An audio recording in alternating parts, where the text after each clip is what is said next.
This is America in the Morning from Westwood One. Good morning, I'm John Trout. It's Wednesday, October 22nd, 2025. Here's what's coming up on America in the Morning.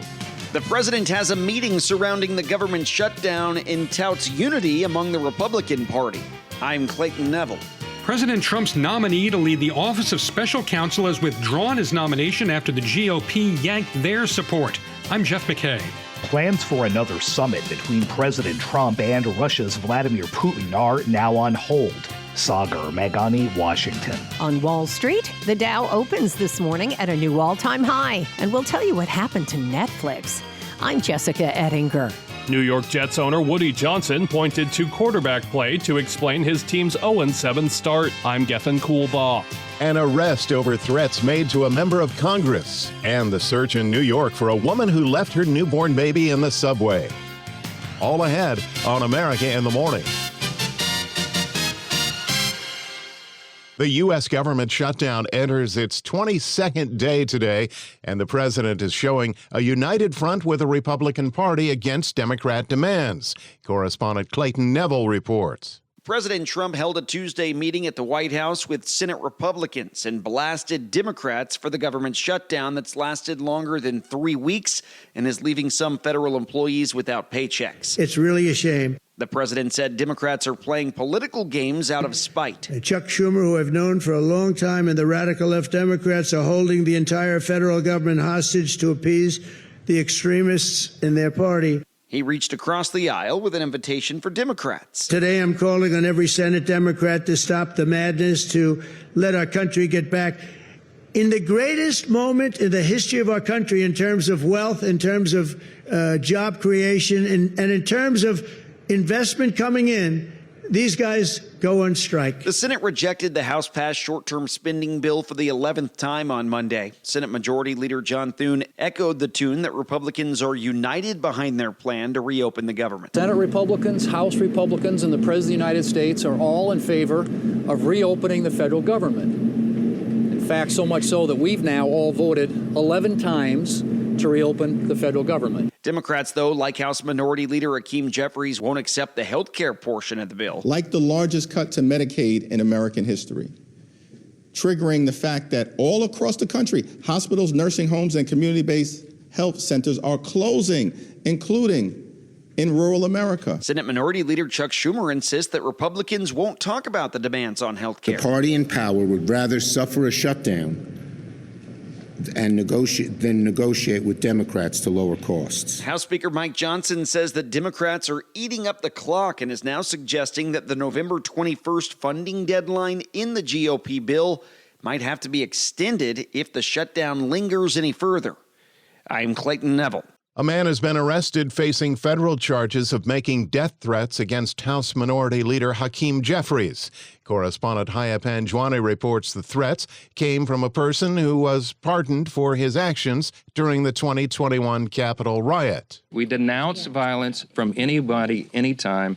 Those people should be arrested and tried. A man whose convictions for storming the U.S. Capitol were erased by President Donald Trump's mass pardons has been arrested on a charge that he threatened to kill New York Democrat and House Minority Leader Hakeem Jeffries. The representative said the U.S. is experiencing a moment of extreme political violence. And that impacts every single person in public service and the people that we are all working hard to represent. Republican House Majority Leader Mike Johnson says, Anybody who threatens political violence against elected officials or anyone else should be have the full weight and measure of the Department of Justice on their head.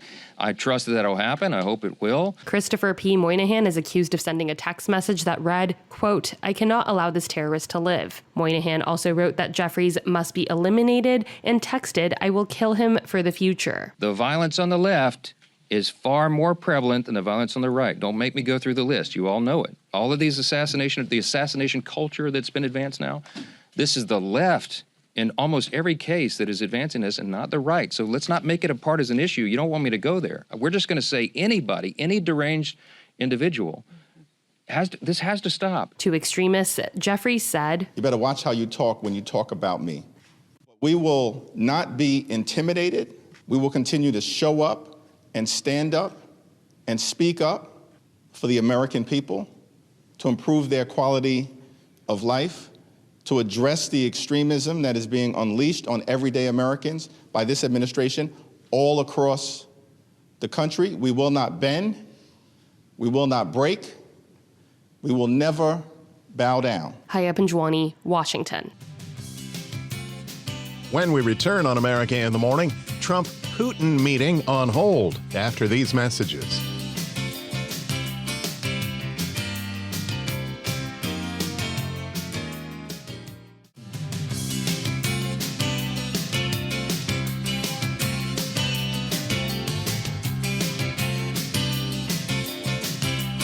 Welcome back to America in the Morning. Here's a check of the nation's weather and what's happening in your neighborhood with AccuWeather.com meteorologist Matt Rindy. A very large storm centered over eastern Canada will have several features rotating around it today, and from that there will be widespread showers through the Great Lakes into the Mid-Atlantic and Northeast, some of which will turn thundery in portions of Vermont, New Hampshire, and Maine. Few of the showers near the Great Lakes could also produce thunder, and there is also a risk for waterspouts as this very cool air moves over the warmer lake waters. Once again, it is going to be quite chilly on the western side of this system, with highs through northern Minnesota into Wisconsin in the 40s, with largely 50s for the rest of the area from the Dakotas to West Virginia and Pennsylvania. This is about 5 to 10 degrees below the historical average. Some warming will occur farther to the east, where 60s will cover much of the east coast from eastern Maine southward to eastern Virginia. Meanwhile, another system will be shifting into the southwest today. There'll be a few showers around Southern California this morning, and then as the system moves inland, we'll have a few afternoon thunder showers around the Four Corner states of Arizona, New Mexico, Colorado, and Utah, also extending into Nevada. Another cold front will approach the northwest late in the day with a few showers along the coast of Washington, southward to northwest Oregon. Otherwise, a good portion of the nation will remain under the influence of high pressure, with conditions from the northern Rockies to the Dakotas and western Minnesota, and also the plain states into the southeast remaining mostly dry with plenty of sunshine. Afternoon temperatures will generally be near their historical average. That's the weather across America. It's going to be a nice day in Garden City, Kansas, with a mixture of clouds and sun and a high of 71. In Fort Myers, Florida, it's going to be quite warm with partly sunny skies and a high around 90. That's the nation's weather. I'm AccuWeather.com meteorologist Matt Rindy. Remember, you can follow us wherever you get your podcasts. Simply search America in the Morning in your favorite listening app. Paul Ingrassia, President Trump's nominee to lead the Office of Special Counsel, has withdrawn his nomination. America in the Morning's Jeff McKay reports a number of Republican senators said they could not confirm Ingrassia after news reports of racially charged texts emerged. At least 5 Senate Republicans said they opposed Paul Ingrassia's nomination. That's enough to block his confirmation if all senators are voting and no Democrats supported him. Senate Majority Leader John Thune said Monday that Ingrassia could not be confirmed and that he had hoped the White House would withdraw the nomination. Other GOP senators agreed. Trump nominated Ingrassia in June to lead the Special Counsel's office, which investigates whistleblower complaints and allegations of political interference in the civil service. His nomination quickly ran into trouble because of his lack of experience, as well as his inflammatory and partisan online rhetoric. That rhetoric included a text that Politico reported that claimed that he said Martin Luther King Jr.'s holiday should be, quote, tossed into the 7th circle of hell. A number of Jewish groups said they were opposed when one of his texts allegedly said that he had a, quote, Nazi streak in me. Other senators who publicly opposed Ingrassia include Florida's Rick Scott, Missouri's Josh Hawley, and Wisconsin Senator Ron Johnson. I'm Jeff McKay in Washington. The planned second summit between President Trump and Russia's Vladimir Putin that was to be held in Hungary is on hold. Washington correspondent Sagar Meghani reports. Plans for another summit between President Trump and Russia's Vladimir Putin are now on hold. We had a very good meeting, very cordial meeting. In my opinion, they should stop the war immediately. You go by the battle line wherever it is, otherwise it's too complicated. You'll never be able to figure it out. The president announced last week they'd meet in Budapest to discuss ending the Ukraine war. I would say within 2 weeks or so. pretty quick. But a White House official says there are no plans for a meeting in the near future after a call between Secretary of State Marco Rubio and his Russian counterpart. It's the latest bit of whiplash in the president's bid to resolve the nearly 4-year war. Kremlin spokesman Dmitry Peskov suggests there's no sense of urgency for a meeting and says serious preparations needed before one. Ukraine's president accuses Putin of stalling for time. Sagar Meghani, Washington. When we return on America in the Morning, Gas Buddy, AAA, the discrepancy over falling gas prices after these messages.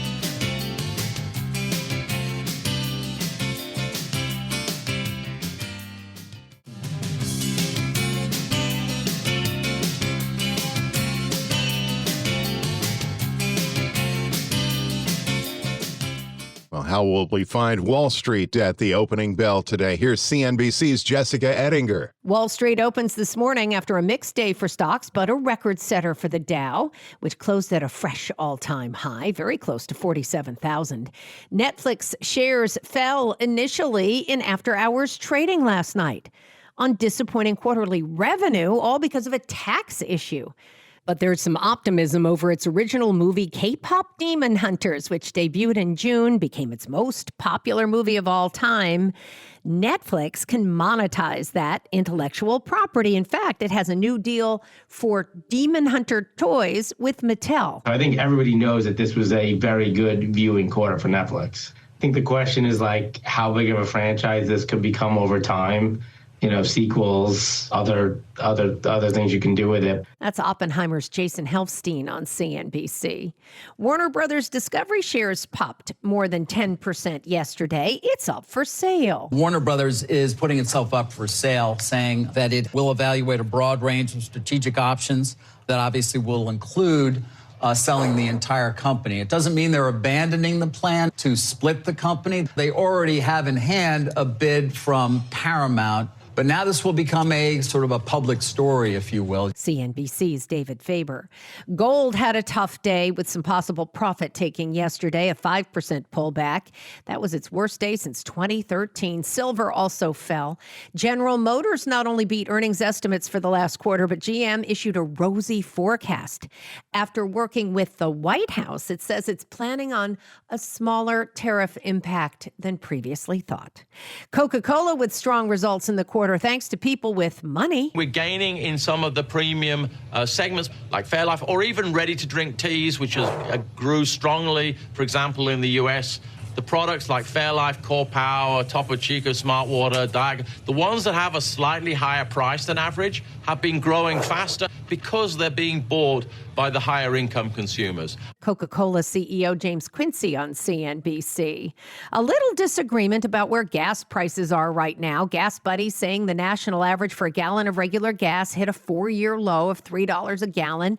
AAA saying gas prices actually ticked up to $3.04 a gallon. Either way, prices at the pump are lower overall as U.S. crude is lower. That can help the entire economy, although it does hurt big oil as job cuts there loom. You have oil at $60, which is massively deflationary. What else is cheaper today than it was 10 years ago? Corvex founder Keith Meister on CNBC. On today's watch list, earnings from a big name, Tesla, plus Hilton, AT&T, Winnebago, GE Vernova, and IBM. CNBC's Jessica Ettinger.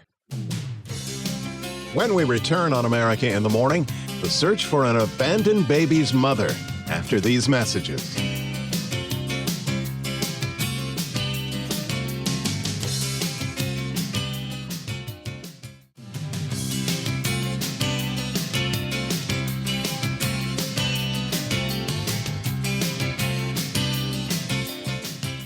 Welcome back. Here with America in the Morning. New York police are searching for the woman they say left a newborn baby just hours old at a Manhattan subway station.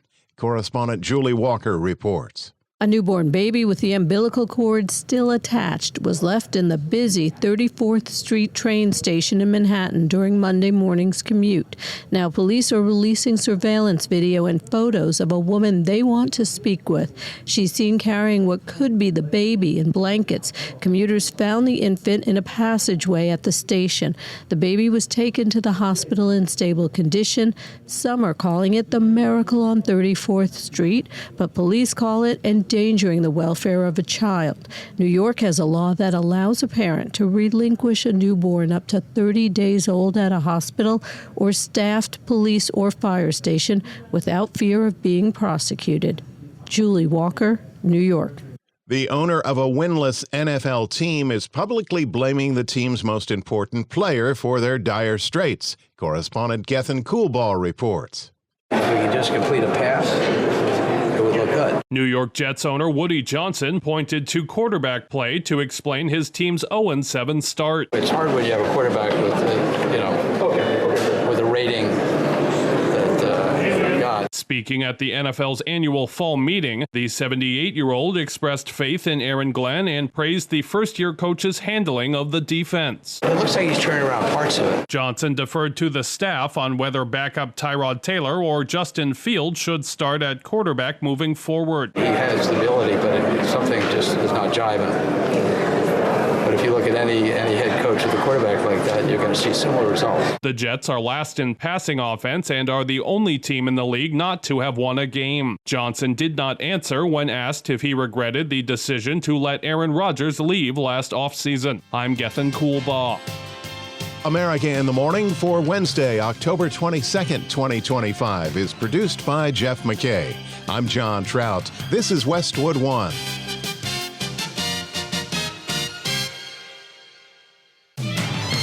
This is America in the Morning from Westwood One. I'm John Trout. Coming up this half hour.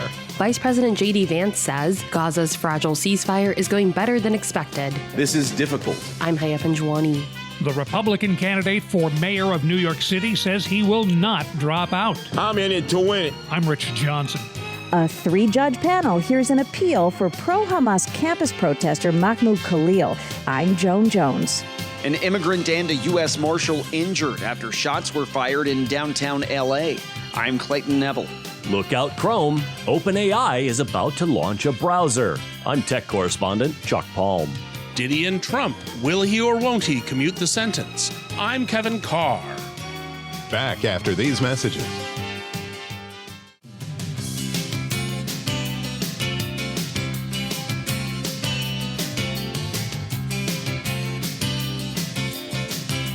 This is America in the Morning, and your Wednesday weather includes several systems that AccuWeather.com meteorologist Matt Rindy has his eye on. Matt, what's the latest? We are watching a couple of systems moving into the west today. The first of it is moving into the southwest. It's leading to a few showers this morning around California. And then as it moves inland, there'll be a few afternoon thunder showers around the Four Corners states of Arizona, New Mexico, Colorado, and Utah, but also parts of Nevada. And another cold front will be moving into the northwest late in the day with afternoon showers along the coast of Washington, southward to northwest Oregon. And then meanwhile, we're looking at a very large storm over eastern Canada, and that will have several features rotating around it. And from that, there'll be widespread showers through the Great Lakes into the Mid-Atlantic and Northeast, some of which could turn thundery in parts of Vermont, New Hampshire, and Maine. There could even be a few rumbles of thunder near the Great Lakes, but there is also a risk of waterspouts as this very cool air moves over the warmer lake waters. Once again, we're looking at chillier weather on the western side of the system, with highs through northern Minnesota into Wisconsin staying in the 40s and largely 50s for the rest of the area from the Dakotas to West Virginia and Pennsylvania, which is about 5 to 10 degrees below the historical average. Some warming will occur on the East Coast with 60s from eastern Maine southward to eastern Virginia. Otherwise, a good portion of the nation remains under the influence of high pressure with dry conditions from the northern Rockies into the Dakotas and western Minnesota. Also, the plain states into the southeast will remain mostly dry with plenty of sunshine. Afternoon temperatures will be near the average with highs in the 50s and 60s in the northern parts of Montana into the Dakotas and Wyoming, with mostly 70s and 80s in the central and southern states, though parts of South Texas will still be in the mid-90s. That's the nation's weather. I'm AccuWeather.com meteorologist Matt Rindy. Remember to follow us wherever you get your podcasts. Search America in the Morning in your favorite listening app. The government shutdown continues, and with each passing day, an exit ramp seems harder to find. On Tuesday, a group of Republican congressmen gathered at the White House with President Trump, vowing to not cave in to any Democrat demands.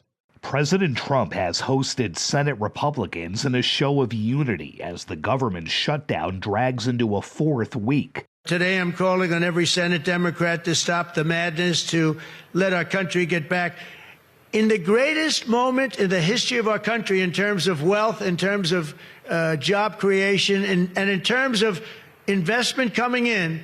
These guys go on strike. It's really a shame. The effects are being felt nationwide, from preschool Head Start programs scrambling for federal funds to thousands more federal workers missing paychecks.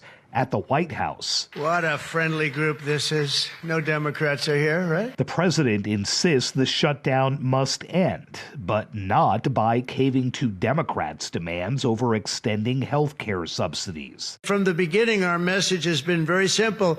We will not be extorted on this crazy plot of theirs.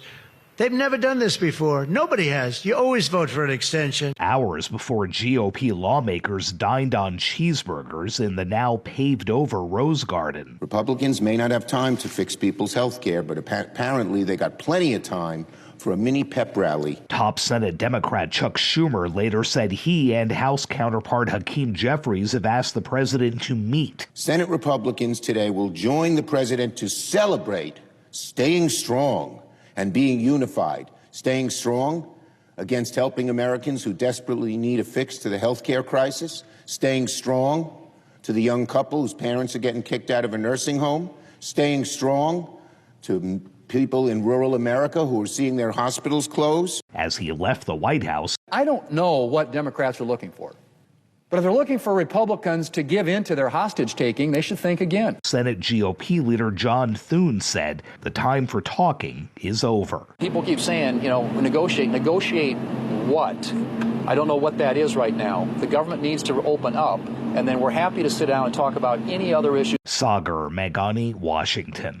As the Israel-Hamas ceasefire remains fragile, Vice President J.D. Vance joined President Trump's special envoys near Israel's Gaza border to discuss the peace process and downplay concerns over its progression. Correspondent Haya Panjwani reports.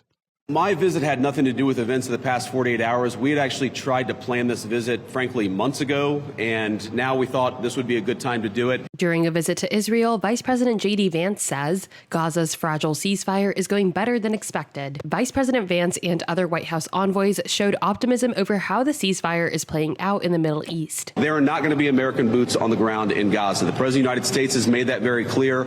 All of our military leadership has made that very clear. They said progress was better than anticipated as they visited a new center in Israel for civilian and military cooperation. This peace deal was struck under the president's leadership literally a week ago. The hostages were returned, 5 days ago? So we're in the phase now where we're actually starting to conceptualize what that international security force would look like. Vance also urged a little patience as Hamas returns the bodies of hostages to Israel. This is difficult. This is not going to happen overnight. Some of these hostages are buried under thousands of pounds of rubble. Some of the hostages, nobody even knows where they are. That doesn't mean we shouldn't work to get them, and that doesn't mean we don't have confidence that we will. It's just a reason to counsel in favor of a little bit of patience. Vance and others are in Israel to shore up the ceasefire following a deadly violence over the weekend and questions over the plan for long-term peace. What we can do is provide some useful coordination. How do you take, the Gulf Arab states, plus Israel, plus the Turks, plus the Indonesians? How do you actually get those folks to work together in a way that actually produces long-term peace? The only real mediators are the United States of America. And so that's the role that we're going to play. I think the American people should be proud of it, but they should know that there are going to be no American boots on the ground in Gaza. I'm Haya Panjwani. As the day to elect a new mayor of New York City gets closer, The owner of the Big Apple's conservative radio station is urging the Republican candidate for mayor to drop out, despite being a popular talk show host on that same station. The effort, purportedly to help a Democrat turned independent defeat a Democrat socialist. Correspondent Rich Johnson reports. When Zoran Mamdani, who calls himself a socialist Democrat, won the party's mayoral nomination over Andrew Cuomo, Cuomo decided to run as an independent. But he trails Mamdani by double digits, thanks in part to the Republican in the race, talk show host Curtis Sliwa. So the pressure's on Sliwa to drop out and support Cuomo. Pressure led by his boss, WABC radio owner John Katsimatidis, who said this on his very own station. Curtis should pull out right now. We cannot take a chance on Zolman winning. Cuomo, who's mounting a political comeback after resigning the governorship in 2021 over sexual harassment allegations, is focusing on Mamdani's short resume. My opponent has never had a real job.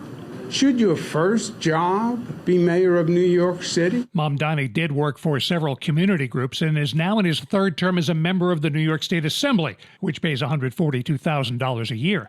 Despite Cuomo's prediction for Sliwa, I believe you're going to see Curtis's vote collapse. He's not a viable candidate. The Republican says he's going nowhere. I will be casting my vote on the first day of early voting Saturday. So that should reaffirm to everybody, I'm in it to win it. And Mamdani says while his opponents talk about who should drop out, my focus will be on New Yorkers themselves and the concerns I've heard from them that keep them up at night. Concerns about how they can afford the most expensive city in the country. All three get one last shot to take shots at one another in the final three-way mayoral debate tonight. I'm Rich Johnson. When we return on America in the Morning, House Speaker Mike Johnson sued by the state of Arizona, and AI competes with Google's Chrome after these messages.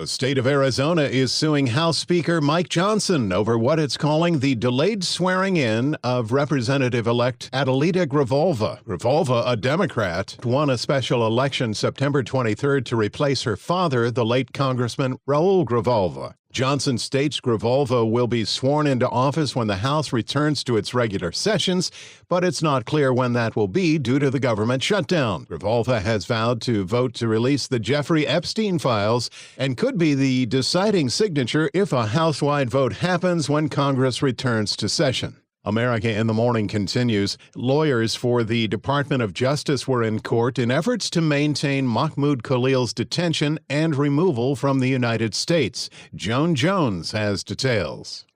Justice Department attorneys took their case to deport Mahmoud Khalil to an appeals court in New Jersey Tuesday, arguing that a lower court's ruling to free the Columbia University grad student who led pro-Hamas protests as fundamentally flawed and they should be reversed. The DOJ arguing that Khalil's on-campus speech and actions are a national security threat. On a recent podcast, Khalil defended Hamas killing Israeli citizens on October 7th as a, quote, unavoidable act. You have an Israeli government that's absolutely ignoring Palestinians. It's clear it's becoming more and more violent. So that's what I mean by unfortunately we couldn't avoid such a moment. The three-judge panel appeared skeptical of the Trump administration's effort to detain and deport Khalil, who is a green card holder. An immigration judge in Louisiana ordered Khalil deported to Syria or Algeria after the Trump administration successfully argued that he failed to disclose his past employment at the Syria office in the British Embassy in Beirut, Lebanon, on his residency application. Khalil's lawyers have said they intend to appeal that deportation order. I'm Joan Jones. Federal authorities say an undocumented immigrant and a U.S. Marshal were injured in a shooting in downtown Los Angeles following a stop by ICE. More on the story from correspondent Clayton Neville. The shooting happened during what the Department of Homeland Security describes as a targeted traffic enforcement stop. According to DHS, an illegal immigrant who is believed to have escaped ICE custody before used his vehicle as a weapon and began ramming authorities' vehicles. The department said the federal officers fired defensive shots and the immigrant was struck in the elbow. One of those bullets ricocheted and hit a U.S. Marshal in the hand. The FBI's field office now investigating the shooting, which came at a time when cities like L.A. are warning residents of an uptick in immigration raids. Last week in Chicago, a federal judge required immigration officers to start wearing body cameras after seeing what she called an aggressive technique used by some of the agents. I'm Clayton Neville. Tuesday's afternoon commute in one of New York City's busiest areas was at a standstill when federal agents swooped in, carrying out a joint immigration, DEA, and customs enforcement crackdown in Lower Manhattan. The police presence targeting illegal vendors along Canal Street, an area well known for people selling knockoff items, T-shirts, perfumes, and the like, but quickly got out of control when crowds began verbally and physically attacking the law enforcement officers. The New York City Police Department said they had no involvement in the federal operation. Shifting gears, the search engine web browser wars are heating up thanks to the new Atlas browser running on the ChatGPT platform to compete against Google's Chrome. Chuck Palm has the story in today's Tech Report. OpenAI has just thrown down the gauntlet at Google's Chrome. Sam Altman has announced that he's dropping a new browser to compete with Google's Chrome, placing a pretty big bet that we will ditch typing queries into search bars in favor of chatting with AI. OpenAI is hoping they can snag a slice of that web traffic pie and the ad dollars that come with it. Currently, ChatGPT has already hooked over 800 million users, mostly on the free ride, while OpenAI's wallet has been leaking red ink. OpenAI was entertaining snapping up Chrome in an epic Google antitrust showdown, but Judge Mehta shut that down, smartly noting that AI is already shaking up the game in a major tech earthquake. It's worth noting that rival AI upstart Perplexity beat OpenAI to the punch with their Comet browser earlier this year and tossed a cheeky $34.5 billion bid for Chrome that went nowhere. For more tech stories, follow me on X at Chuck Palm. Midweek Sports is in. Here's America in the Morning's Robert Workman. NBA opening night, the Thunder tipped things off with a pregame ring ceremony and unveiled their championship banner for the Oklahoma City faithful, then erased a 12-point deficit and ran down the Rockets 125-124 in double overtime.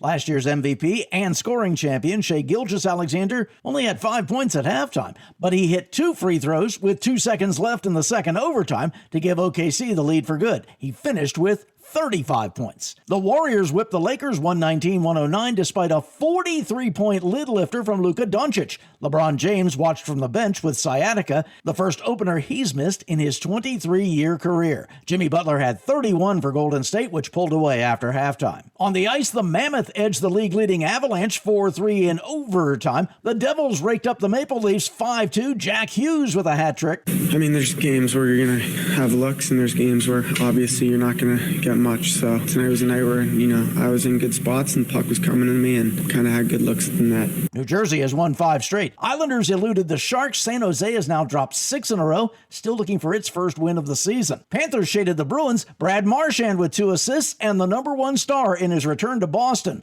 The World Series begins Friday in Toronto. The Blue Jays against the Dodgers. LA will go with Blake Snell on the mound in Game 1 and Yoshinobu Yamamoto in Game 2. That's the same way the Dodgers did it in the NLCS against Milwaukee, and that turned into a 4-game sweep. That's Wednesday Sports. A presidential pardon for a disgraced music mogul? When America in the Morning continues after these messages.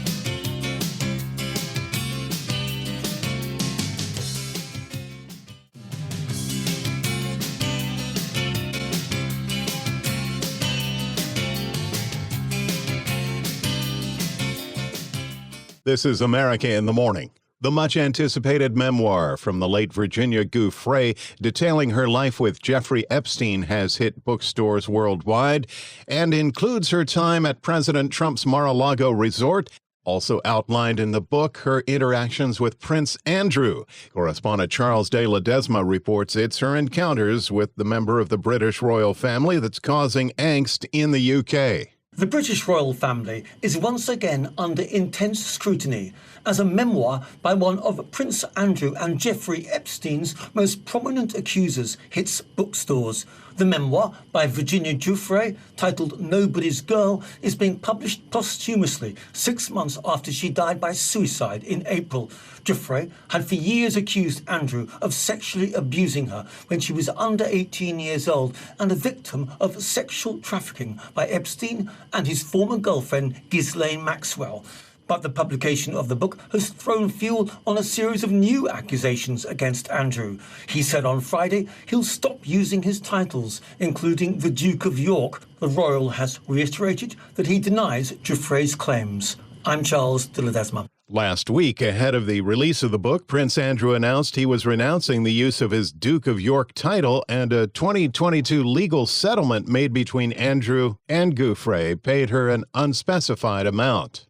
Sources say President Trump is considering commuting the sentence of disgraced music mogul Sean Diddy Combs. Entertainment reporter Kevin Carr reports. Even before he is assigned to prison, Sean Diddy Combs is trying to get out of jail.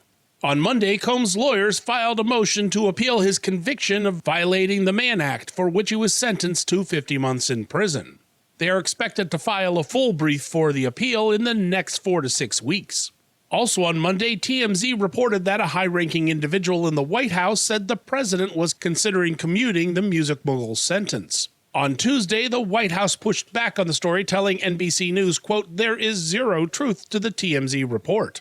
After the official White House denial, TMZ's Harvey Levin spoke about it on TMZ Live. Just so you know, we absolutely stand by the story. He also said it could happen very soon. Some of the staff is telling him don't do it, that he has gone back and forth on it, but that it could happen as early as the end of this week. But he doesn't say... And very clear, not a pardon, a commutation. In August, in an Oval Office interview with Newsmax, Trump acknowledged a pardon was on his mind, but he was reluctant due to what Combs has said about him. When you knew someone and you were fine, and then you run for office and he made some terrible statements. So I don't know, it's more difficult. It makes it more, I'm being honest, it makes it more difficult to do. Unlike a pardon, which forgives an offense, a commuted sentence keeps the record of the conviction in place but reduces the punishment like jail time. I'm Kevin Carr.